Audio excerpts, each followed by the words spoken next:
Yo, episode 43. If you guys don't know, when we review downloadable content, it's not of 10, it's of 5, since it's not like a full game. It's like arcade games. Yeah, so we're going to talk about... the last one was more just like, hey, we're tacking onto this mode. This is like actual full-fledged content with art, expands the story. Raam's Shadow. Ooh, it's the second DLC for Gears 3. Yeah, the first one was the Horde Command Pack. Like I said, that just expanded Horde, added some COG guys. I think we talk about that in one of our behind the scenes. So if you've watched those, you've probably seen that. So, but this is Raam's Shadow. This adds 4 more COG to multiplayer. You got Michael Barrick, Alicia Valera. Min Young Kim is back, and Ty Kaliso. Min Young Kim has more armor on him, just a little bit more, but he hasn't lost plates. Ty is totally different. It's more of a green armor. Yeah, he doesn't have that big shield. Different armor, yeah. And then Michael Barrick and Alicia Valera are 2 new gears, boy and a girl. Yeah. They're pretty sweet. Valera, he's from the comics. If you read those, you'll know who he is. Yeah, and then on Locust, they added 2 characters to multiplayer, which is General Raam and the Black Locust Elite Theron Guard. So far we have 7 new, based on downloadable content, we have 7 new gears and only 2 new Locusts. So and the gears did already outnumber it, so we're almost 3-to-1. 3-to-1 ratio for how playable. Yeah, so there's characters. A lot more COG. So come on, Epic! Where's my Locust Horde? Oh, they're called a Horde. Yeah. I don't care if it's like 6 drones with different helmets. Just something, man. Yeah. Come on. Anyway, the big meat of this DLC is this is a campaign add-on called Raam's Shadow. Now, Raam's Shadow takes you basically to the beginning. Not the beginning. I mean, E-Day has happened. The Locusts are basically spreading across Sierra. The Lifeboat Initiative and the Hammer Strikes have happened. But basically, the Locusts are starting to make their final push to the Ephirian Plateau, which is where Jacinto stands. So they're slowly taking over these cities, and you are in the city of Alima. And if you remember, the Locusts sink that in number 2. Well, everything looks beautiful. Almost all the buildings are intact. Not a lot of damage has happened to Alima yet. And the Locust goal is to bring in cedars, cloud the skies with their ink, and bring in the krill to kill everybody. Well, you are a Zeta squad led by Kim, and your whole goal in this campaign, about anywhere from a 3 to 5 hour campaign, depending upon your difficulty playing on, is to evacuate people out of Alima. And this is really awesome downloadable content because it takes you from Zeta squad, and then you get to play as General Raam and his elite troops. Yeah. Accompanying him are 2 elite maulers, which if you play 4-player co-op, your friends get to play as those. They have special shields that reflect bullets and so shells. Shoot at you, you reflect it back. Which is pretty sweet. And then accompanying him is a single black Theron Elite.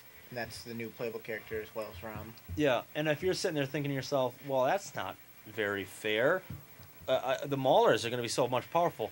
No. This Theron Elite, he has 2 ink grenades, a sawed-off shotgun with bayonet blades on it. 2 bayonets, which is badass. Yeah, a torque bow, and a Gorgon machine pistol. So, the freaking sweet thing about him is he's a beautiful support.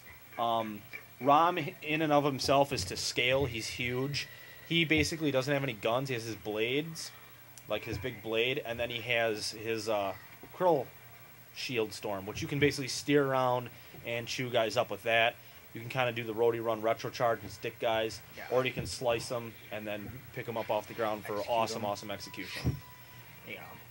But basically, when you're moving your krill around, that's when you're vulnerable as Raam, and that's a great time for the whoever's playing as a Theron Elite to like get in there and protect him, kind of. So it's pretty sweet. But when you're playing as Zeta, this downloadable content, in my opinion, has some of the most intense fights against the Locust. This goes from little rooms filled with tickers, and you can't shoot them because they're climbing under tables, to excessive amounts of wretches, to having 2 snipers, but they have 1-shots, and there's 4 E-holes, you know. Not to mention that... With 2 maulers coming down from staircases and stuff like that. And Raam's unit, they end up being little boss battles. You have to take on both Mauler simultaneously, and you have to take on the Theron Elite by himself, and then you get to fight Raam. So there's like tons of really cool boss battles and really intense, like House of Sovereign battles where you fight your way up somewhere, and then dang, now I'm trapped by Locust. Now we're here because now E-holes just popped up everywhere. They're swarming it. You really fight hordes of guys. Yeah, we're talking, Flame Grenadiers, Grenadier Elites, Theron Guards. They just pound you with Locust, and it's so intense. And I like that because it's like, hey, man, they're trying to take over this city. They're trying to take it over. Yeah, they're gonna just give everything they got. Another cool thing is the Hammer of Dawn platforms that you can use in Horde. You actually get to use them in this. And it's like kind of a black and white Call of Duty-esque, find your target, boom, blast the thing down. Yeah. This also really conveys the fact that the humans are doing more damage to Sierra than the Locusts do, because the Locust's whole plan is to use the Krill, which isn't going to, harm the landscape or the architecture. It's just going to kill the people.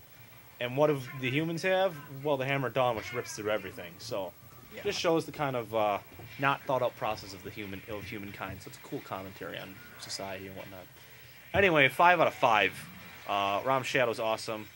You can't not like more playable characters. And right. That said, 12 Days of Gears Miss.